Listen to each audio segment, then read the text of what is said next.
My husband is away on a holiday with his affair partner, and I'm gearing up for a confrontation. Hello, Reddit community. I'm quite new here, but felt compelled to share what's been happening in my life. I'm a 37-year-old woman who recently discovered, quite by accident, that my 38-year-old husband has been disguising his trysts with a married coworker as work trips. The truth came to light when he accidentally included a delivery confirmation to her address in a screenshot of Amazon purchases meant for me. This led me to snoop through his search history and emails, and there it was, the evidence of his infidelity. His trips were far from business-related. They were romantic excursions, with the latest being at a lavish spa resort, complete with couples activities and personalized gifts. Upon discovering this, I managed to remain calm and strategized. He left for another business trip this morning, but before he did, I compiled evidence of his affair from emails to credit card statements. I penned a detailed 10-page letter, placed it in an envelope, and hid it inside his suitcase lining. My plan is to send a group message to him and his mistress after they check in at the resort, revealing the letter and declaring my intention to divorce. I've written a part specifically for her and will ensure she reads it by emailing her a copy as well. He's currently on a flight, and I'm set to send a group message tonight. Stay tuned for updates. Update? He's landed an hour and a half ago, but hasn't contacted me as promised. My texts go unanswered, though delivered. The phone records show he's been in touch with both me and her, but there's no Uber receipt indicating he's reached his hotel. Presumably, she picked him up. She lives in the state he's flown to. I'm preparing to send the revealing group text in 2 hours, coinciding with their check, in time. Update 2A. I've sent him photos of our children, yet there's no reply from him. It seems he's deep in the desert, and my tests are not getting through as they should, which complicates my plan. I'm contemplating whether to call the hotel directly and connect to their room. I need this to happen tonight. I need advice. Update 3A. Thanks to all who are following this. A close friend has come over to support me through this ordeal. It turns out he's blocked my number, but my friend's messages get through just fine. The new plan is to call the hotels shortly after their check-in. Update to 4A. Many of you guessed correctly. He doesn't care. His indifference, especially in front of his mistress, was the most painful part. However, I'm not alone. I have emotional and financial support from my loved ones. I'm preparing for his return, and he won't be able to hurt me further, emotionally or financially. Update 5E. I called his hotel room, spoke to his mistress, and finally unleashed my anger. He called back shortly after with no hint of remorse. He agreed to a divorce without any argument. I was hoping for some sigh of regret, but there was none. With the help of my friends, I've started packing his belongings. It's over, and perhaps that's for the best. The morning after E. This morning, I'm feeling shattered. My home looks like a disaster zone after I let my rage out yesterday, tearing pictures from walls, freeing heaps of his belongings, and breaking things in a fit of anger. But after some rest, my thoughts are clearer as I reflect on yesterday's conversation. He was cold and distant on the phone, a stark contrast to the man I married. His main concern was about seeing the kids, which is fine, but he dodged all my questions and showed no remorse, likely because he was in her company. I expect he'll be different when he's back on Monday, without her presence. Interestingly, she's recently separated. I've had a tough call with my mom. Despite their unconditional support, admitting my marital failure was tough. I've been wondering if this is the outcome of a wrong choice made 13 years ago.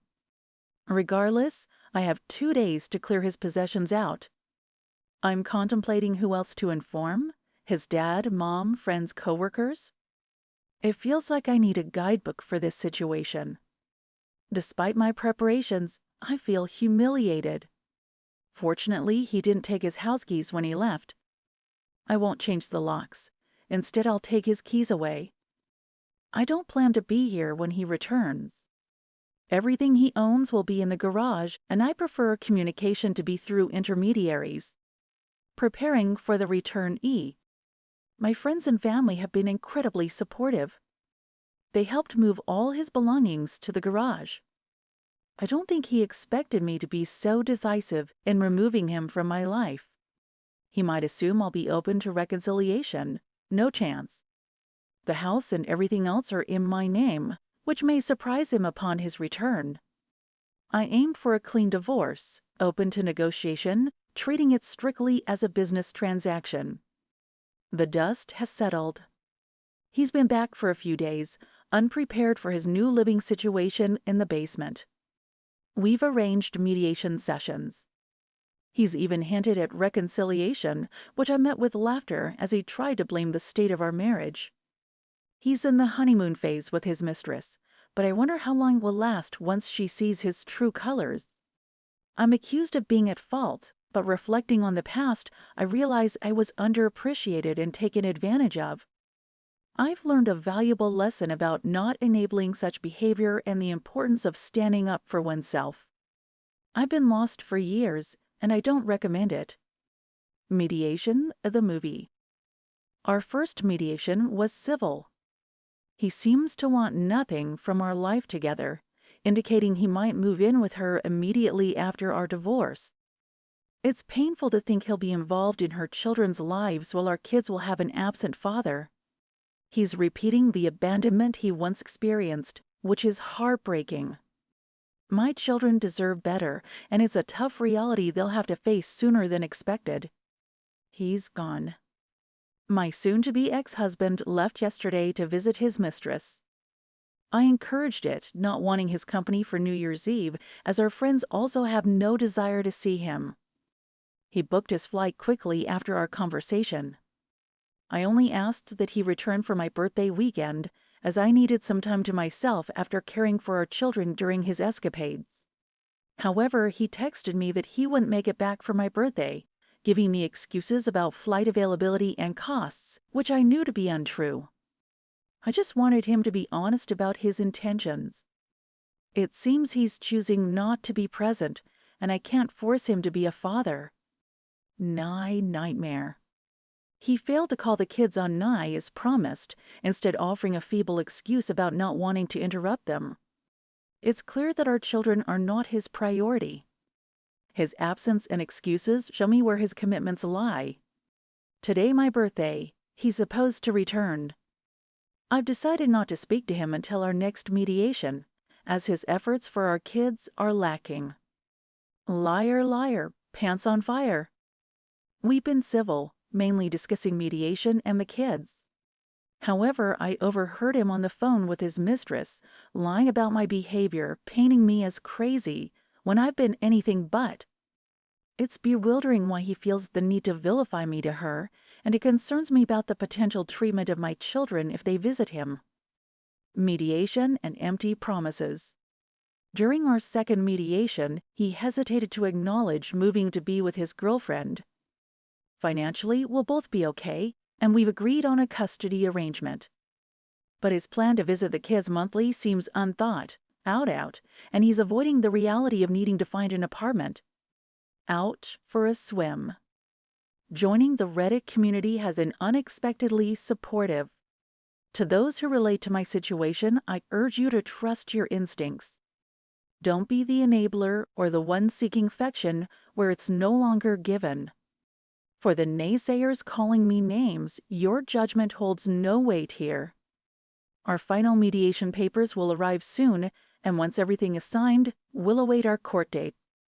He's begun looking for an apartment, but nothing has met his standards yet. Our life is in limbo until he moves out, and I suspect he wants to be out by February 1st to visit her for Valentine's Day. Updates will follow after the mediation paperwork is finalized and the divorce papers are served. For now, I continue to push through. Your update conveys a blend of frustration, relief, and forward thinking as you navigate the end of your marriage. Your stubborn husband went ahead with his Valentine's Day visit, despite previous agreements not to until he had an apartment. He left, offering a vague farewell to the children, and you're grappling with the balance between what you expect from him as a co-parent and the reality of his actions. The ongoing theme is a lack of communication and respect for the agreements made. Amidst this, you faced a tragic loss in your family due to COVID, highlighting your stubborn's insensitivity. He postponed his post-trip COVID test multiple times, which you found insensitive given the circumstances. Now as he prepares to move out, you're feeling a mix of elation and pragmatism. You've initiated conversations about the future, including child support and visitation schedules, and you've expressed a desire to meet his new partner before she meets your children. This is a reasonable request, considering the co-parenting role you both will continue to play. Your concern that meeting you might dispel the negative image he's possibly painted of you to her is insightful. It seems you're preparing for this eventual interaction with a clear mind and a protective stance towards your children. Throughout this ordeal, your focus on what's best for your children and your self-respect is evident. You're looking forward to finalizing the divorce and moving on with your life while ensuring that your stubborn actions do not negatively impact your kids. It's clear from your latest update that there is a lot of emotional complexity and upheaval in the wake of your stubborn's actions and the parallels with his father's behavior. The discovery of a possible pattern of infidelity within his family has understandably added another layer to your considerations, especially regarding the potential impact on your own children. Your stubborn's emotional reaction upon confiding in his father, alongside the revelation of his father's new relationship shortly after requesting a divorce, certainly raises questions about the role of learned behavior and the familial influence on personal relationships. The situation with your mother-in-law is a delicate one. You've taken a considered approach by not directly divulging the possible infidelity, instead advising her to do some investigating, which could be important for the legal aspects of her own divorce. This tactful suggestion respects her autonomy and spares you from being the bearer of potentially devastating news. Seeing your stubborn move out must have been a significant milestone. It's a concrete step towards a new chapter for you and your children. Your attention to their emotional well-being by arranging appointments with a child therapist is commendable and proactive. Children often process these events differently from adults, and professional guidance can help them navigate their feelings in a healthy way. The community's reaction, especially the wives of your stubborn's friends, suggests that the image he projected was at odds with his actions, and people are reevaluating their perceptions of him. Your choice to share information with them seems to be a way for you to reclaim your narrative and perhaps find support in your social circle. As you're navigating these choppy waters, your focus on your children's emotional health, your own healing, and the practical steps towards independence and closure is evident. The journey is undoubtedly challenging, but it seems like you are handling it with a mix of resilience and strategic thinking.